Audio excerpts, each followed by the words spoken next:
আলহামদুলিল্লাহ অবশেষে রান্না শেষ করতে পারলাম।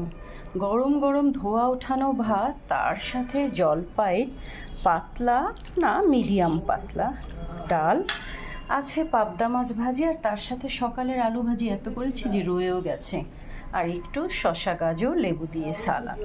ওদিকটায় রুই মাছের তরকারিও আছে, সবজি আছে, সো আর বেশি ঝামেলা নিলাম না। আর এক তো ভূমিকম্পের জন্য এমনি মন খারাপ, আল্লাহ সবার উপর রহমত করুক, হেফাজত করুক। ছেলের জন্য এক বাটিতে বেশ কিছু ভাজি দিয়ে দিচ্ছি, আর এখান থেকে ভাত দিয়ে দিব, আর তার সাথে আর একটা মাংসের তরকারি হচ্ছে সেটাও দিয়ে দিব। তো খেয়ে দিতে হয়, আবার রাতের জন্য দিয়ে দিই যতটুকু পারি। বৃহস্পতি শুক্র একটু ওর যত্ন করি, তারপর তো আর পারি না। আর ওদিকটা আরও কাজ আছে, এখন মপ করতে হবে ঘর। সবগুলো ঘর বাড়ি গুছিয়ে নিয়েছি, ঝাড়ু দিয়ে দিয়েছি, সব কমপ্লিট।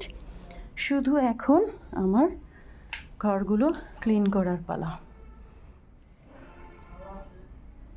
দাও দাও।